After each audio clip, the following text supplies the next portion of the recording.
Buenas, volvemos a la última parte de la sesión 6, que es unir. No sé si iba exactamente acá, pero nos pareció que podía ir acá esto, aunque es un poco independiente. La idea es que casi siempre tengo más de una base de datos con la que estoy trabajando. Por ejemplo, supongamos que los participantes llenaron un formulario de información demográfica. Entonces, supongamos que es un Google Form, entonces tengo una base de datos ahí que viene de un Google Form, y por otro lado hicieron un experimento de tiempo de reacción, y entonces tengo unos datos como los de Stroop que veíamos recién. Y quiero unir esas dos bases de datos. En un mundo maravilloso, si tuviera exactamente el mismo número de filas en el mismo orden en las dos bases de datos, podría simplemente pegarlas con una función, por ejemplo, como cbind, que es unir columnas, column bind. Pero eso nunca pasa. Para empezar, por ejemplo, porque en los datos que vienen del experimento muchas veces tengo más de una fila por sujeto. Entonces necesito una función que haga eso, que encuentre un identificador en un data frame, un identificador en el otro data frame y los una en función de esos identificadores. Esos identificadores usualmente son el nombre del sujeto o el número de identificador que tengo para el sujeto. Por eso siempre tengo un código para identificar a los sujetos, entre otras cosas. Y entonces lo que vamos a ver es qué funciones podemos usar para eso. En realidad hay una familia de funciones, pero que todas se basan en join, que es unir. Entonces les muestro. Compartir. Entonces, supongamos que tengo datos demográficos, es decir, datos de edad y lugar de nacimiento. Normalmente esto lo tendría guardado en un data frame, como les decía, pero ahora como no tengo ninguno guardado lo voy a crear. ¿Sí? Esto no es muy común, digamos que uno no crea la edad de los sujetos o algo así. Entonces le voy a llamar demográficos y voy a crear un data frame, ya que estamos, repasamos cómo se hacía esto, que no es muy común que uno cree un data frame para el tipo de análisis que hacemos nosotros, pero sucede.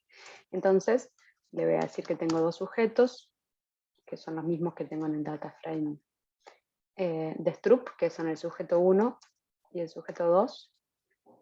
¿Se acuerdan que es como combinar cuando quiero hacer una lista de cosas? Me genera un vector. S1 es el sujeto 1, S2 es el sujeto 2, lo pongo entre comillas que son de tipo char o character. Tengo sujetos, supongamos que esos sujetos tienen unas edades, digamos, cierta edad. Supongamos que el primer sujeto tiene 25 años y el segundo sujeto tiene 30 años. Y supongamos que también tenemos su lugar de nacimiento. Voy a crear una variable que se llama lugar de nacimiento. Y supongamos que el primero nació en Montevideo y el segundo nació en Maldonado. Corro estas líneas, las acabo de correr acá, lo limpio y se los muestro de vuelta para que lo vean mejor. ¿Sí? Y ahora lo podemos mirar, lo que acabo de crear, pero que normalmente levantaríamos de otro lado. Y es un data frame que para cada sujeto dice cuál es su edad y su lugar de nacimiento. Sujeto 1 y sujeto 2. Si miramos cómo tenemos el data frame de Stroop, vieron que tenemos solo dos sujetos, sujeto 1 y sujeto 2. Esto también es como un juego para este ejercicio, normalmente tendría más. ¿Sí? O lo que es lo mismo, puedo mirar levels, estoy acá en la consola, levels de Stroop 10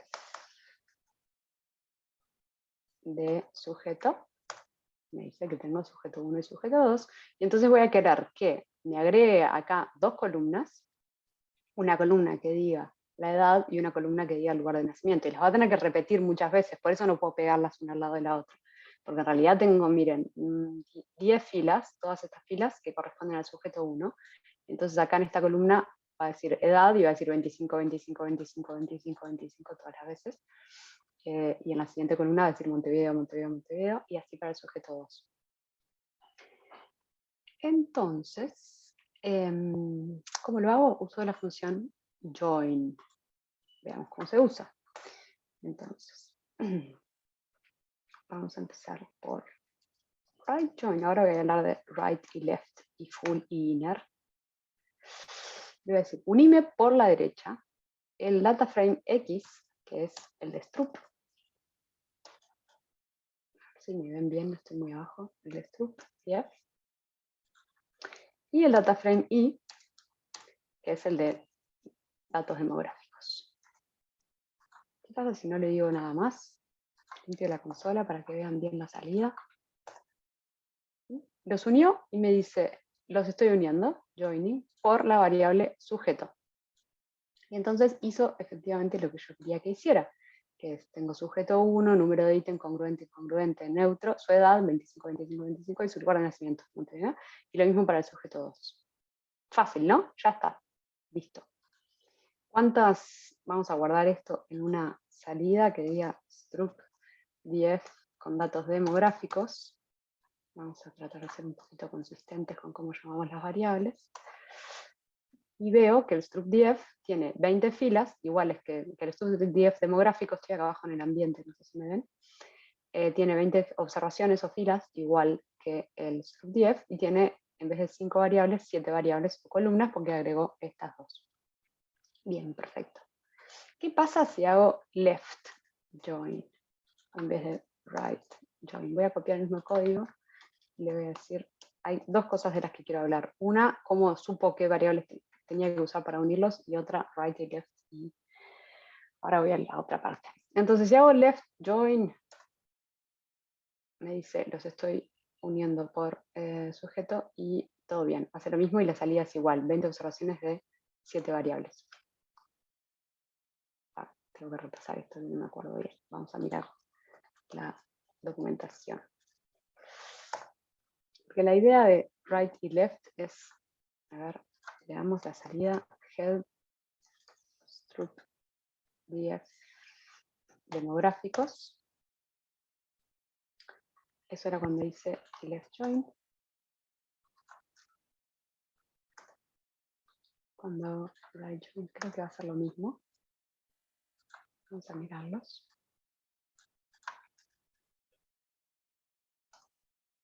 Exactamente igual, no cambió nada.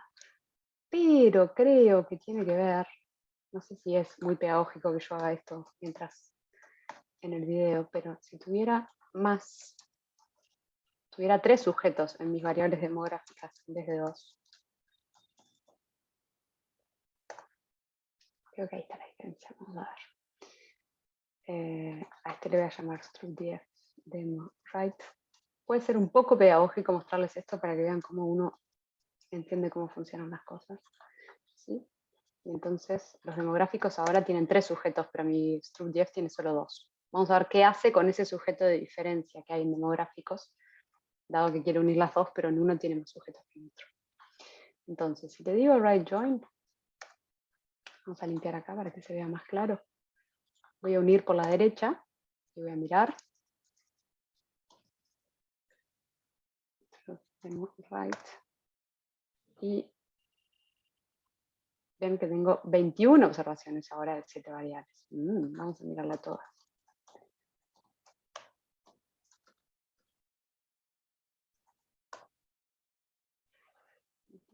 ¿Qué hizo? Me dejó el sujeto 3, que tenía en el demográficos, y dejó su edad y su fecha de nacimiento, pero las columnas que corresponden a los datos experimentales están vacías porque yo no tenía datos experimentales del sujeto 3. ¿Sí?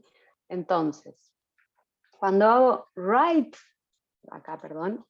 join, o sea, unir por la derecha, me mantiene, que tengo a la izquierda tengo la X y a la derecha tengo la Y.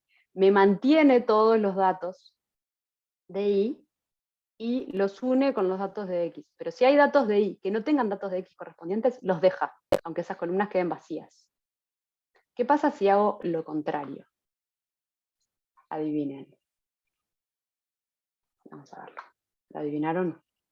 Ahora le voy a decir unime por la izquierda, y en la izquierda tengo los datos de struct df, que tengo 2 sujetos, y a la derecha tengo los datos demográficos.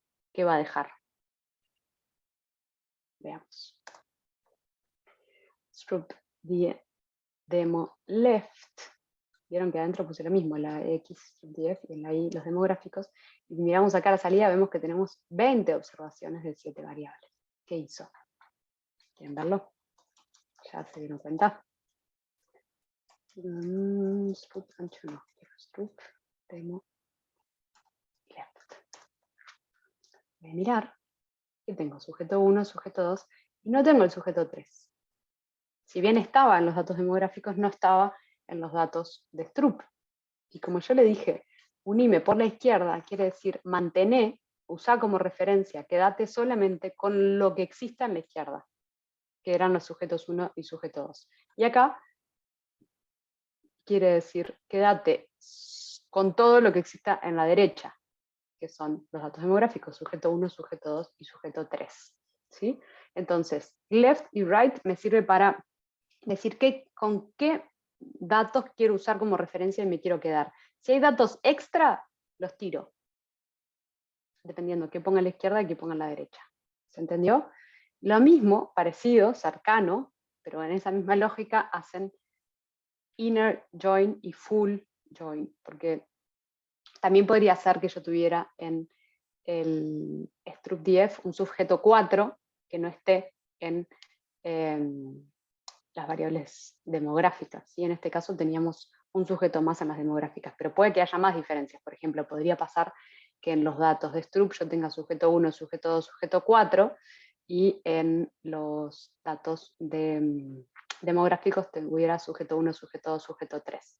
Si le digo full join, y lo dejo para que lo prueben ustedes porque la lógica es la misma, y no quiero meter más ruido, se va a quedar con todo lo que haya en los dos. Y si le digo inner join, se va a quedar solo con lo que existe en los dos. ¿Tá? O sea que básicamente está haciendo un AND y un OR adentro, dependiendo de qué tipo de join use. Los dejo para jugar. La mejor manera de aprender justamente es usar estos ejemplos de juego y probar y ver qué pasa. O leer la documentación, pero es verdad que la documentación a veces es un poquito más difícil. Como ven, cuando uno busca la documentación de join, ya aparecen todas las opciones de join que hay. Y dice, inner join incluye todas las filas en X y en Y. Left join incluye todas las filas de X. Right join incluye todas las filas de Y. Full join incluye todas las filas en X o en Y. Vieron que acá hay una diferencia. Esto es O y esto es A. Esto es la que estén en los dos y esta es la que esté en cualquiera de los dos, en uno o en otro. Con eso ahora tenemos un data frame precioso con el cual podríamos llegar a hacer, por ejemplo, modelos lineales. ¿Dónde estoy? Me salía, quería mostrar alguno, este por ejemplo. Entonces ahora uní estos dos data frames y ya puedo decir, quiero saber cómo depende el tiempo de reacción de la edad y el lugar de nacimiento. Fancy that. Y a eso vamos a llegar cuando terminemos de este primer módulo. La siguiente sesión, bueno, hay un ejercicio que acompaña esto, que ya lo pueden hacer tranquilamente cuando gusten, y la siguiente sesión va a ser sobre graficar, que es como de lo más lindo para mi gusto. Nos vemos. Chao.